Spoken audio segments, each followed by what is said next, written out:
ఒక ప్రభుత్వ ఉద్యోగం కోసం నిరుద్యోగులు సంవత్సరాలు చదువుతారు, కానీ చివరికి వారు రాసిన పరీక్ష నిజాయితీగా జరిగిందో లేదో తెలియని పరిస్థితి వస్తే జార్ఖండ్లో ఇప్పుడు ఇదే ప్రశ్న వేలాది మంది యువతను రోడ్డెక్కించింది. సిఐడి సోదాలు, అరెస్టులు, పరీక్షల వాయిదా, అసెంబ్లీ ముట్టడి, లాఠీ చార్జ్, ఇవన్నీ చూస్తే అసలు ఏమనిపిస్తుంది? అసలు జార్ఖండ్లో ఏం జరుగుతోంది? ఇవన్నీ కూడా ఈ స్టోరీలో చూద్దాం. ఈ ఉద్యమానికి ఒక ప్రారంభ తేదీని చెప్పడం కష్టం. ప్రొటెస్ట్ ఎప్పుడు మొదలైందనే ప్రశ్నకు 2 తేదీలు కనిపిస్తాయి. రాజకీయ పార్టీల నిరసనలు జూలై 22 వరకే కనిపించాయి. కానీ ప్రస్తుతం కొనసాగుతున్న విద్యార్థులు, జాబ్ ఆస్పిరెంట్స్ ఉద్యమం జూలై 25 నుంచి ప్రారంభమైంది. ఆగస్టు 11 నాటికి అది 18వ రోజుకు చేరింది. జార్ఖండ్ ప్రొటెస్ట్ కి అసలు మూలం ఏప్రిల్ 19, 2026 నాడు పురుడు పోసుకుంది. జార్ఖండ్ లో 14వ JPSC combined civil services preliminary examination జరిగింది. ఇది రాష్ట్రంలోని 103 ప్రభుత్వ పోస్టుల భర్తీ కోసం నిర్వహించిన పరీక్ష. అంటే ప్రస్తుత ఉద్యమానికి సంబంధించిన ప్రధాన వివాదం ఈ పరీక్ష చుట్టూనే తిరుగుతోంది. జూలై 2, 2026 జేపీఎస్సీ ప్రిలిమ్స్ రిజల్ట్స్ వచ్చాయి. 1772 మంది అభ్యర్థులు మెయిన్స్ కు అర్హత సాధించారు. ఇక్కడ నుంచే అభ్యర్థులలో అనుమానాలు, ప్రశ్నలు మొదలయ్యాయి. అందులో ముఖ్యంగా కట్ ఆఫ్ మార్క్స్ ఎందుకు వెల్లడించలేదు? రిజల్ట్స్ ప్రక్రియలో ట్రాన్స్పరెన్సీ ఎందుకు లేదు? ఫలితాలను రద్దు చేయాలి, మొత్తం వ్యవహారంపై సిబిఐ విచారణ ఎందుకు చేయకూడదు అంటూ డిమాండ్లు వచ్చాయి. ఇక్కడ ఒక ముఖ్యమైన విషయం ఉంది. ఇది ఇంకా విద్యార్థుల భారీ ఉద్యమం కాదు. మొదట వివాదం, ఆరోపణలు, రాజకీయ ఒత్తిడి రూపంలో ప్రారంభమైంది. ఇలా కొనసాగుతుండగానే జూలై 19న మరో వివాదం మొదలైంది. అదే జేఎస్ఎస్సి వివాదం. జేఎస్ఎస్సి నిర్వహించిన ఫీల్డ్ వర్కర్ రిక్రూట్మెంట్ ఎగ్జామినేషన్ జరిగింది. 510 పోస్టుల కోసం 3,22,867 మంది రిజిస్టర్ చేసుకున్నారు. కానీ పరీక్షకు హాజరైన వారు కేవలం 86,444 మంది. అంటే దాదాపు 26% మాత్రమే. దాదాపు 75% మంది పరీక్షకు హాజరు కాలేదు. అభ్యర్థులైతే చాలా దూరంలో ఎగ్జామ్ సెంటర్స్ ఇచ్చారని కొందరు, అడ్మిట్ కార్డు, ఈమెయిల్ సమాచారం ఆలస్యంగా వచ్చిందని ఇంకొందరు ఆరోపించారు. అయితే జేఎస్ఎస్సి మాత్రం ఎగ్జామినేషన్ ఇన్ఫర్మేషన్ తన అఫీషియల్ పోర్టల్లో ముందుగానే అందుబాటులో ఉంచినట్లు చెప్పింది. దీంతో జేపీఎస్సీ మాత్రమే కాదు, జేఎస్ఎస్సి రిక్రూట్మెంట్ సిస్టమ్ పైన అసంతృప్తి పెరిగింది. ఇక జూలై 21 ఇది చాలా కీలకమైన తేదీ. ఆ రోజునే సిఐడి రంగంలోకి దిగింది. 14వ జేపీఎస్సి ఫిలిమ్స్ ఫలితాల్లో అలైన్డ్ ఇర్రెగ్యులారిటీస్ పై దర్యాప్తులో భాగంగా CID plus Ranchi police JPSC కార్యాలయంలో సోదాలు నిర్వహించాయి. పరీక్ష నిర్వహణకు సంబంధించి టీడీపీఎల్ కార్యాలయాలను కూడా పరిశీలించారు, సీజ్ చేశారు.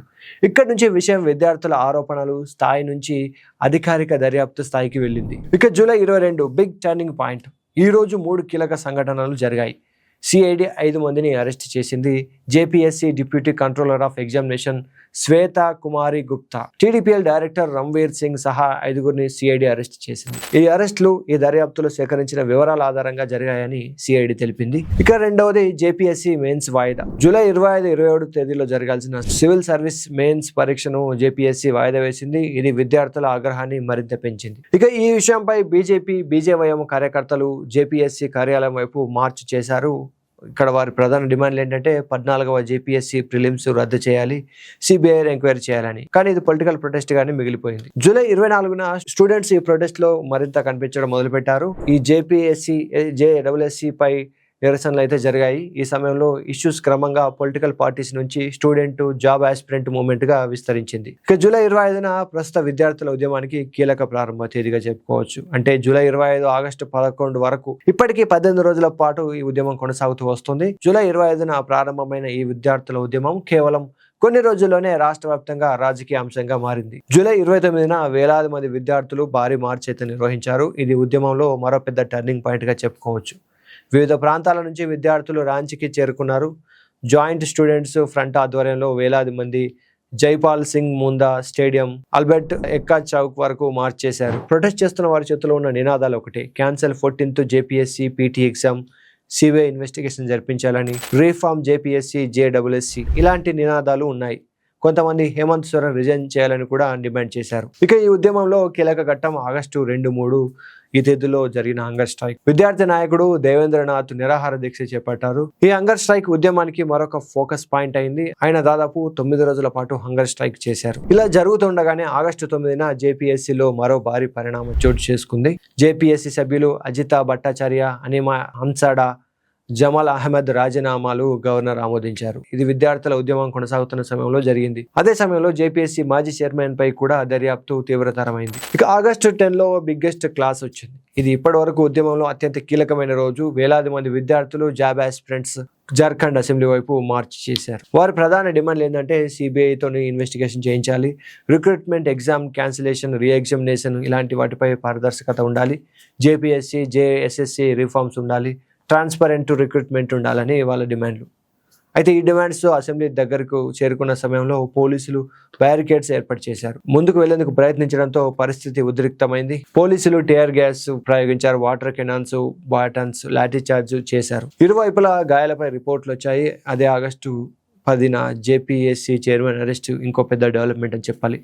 ఫార్మర్ జేపీఎస్సీ చైర్మన్ ను జార్ఖండ్ సిఐడి అరెస్ట్ చేసింది. ఆయనపై రిక్రూట్మెంట్ ఎగ్జామినేషన్ ఇర్రెగ్యులారిటీస్ కి సంబంధించిన కేసులో చర్య తీసుకున్నట్లు రిపోర్ట్లు వచ్చాయి. అంటే ఇక్కడ అరెస్ట్ అయ్యారంటే నేరం కోర్టులో నిరూపితమైందని కాదు. ఆగస్టు 11 ఉద్యమం 18వ రోజుకు జరిగింది. ఆగస్టు 11 నాటికి స్టూడెంట్ ప్రొటెస్ట్ లో ప్రభుత్వంతో చర్చలు జరుపుతున్నప్పటికీ అన్ని డిమాండ్లపై పూర్తి పరిష్కారం రాలేదు. ఇదే సమయంలో బీజేపీ జార్ఖండ్ బంద్ కు పిలుపు ఇచ్చింది.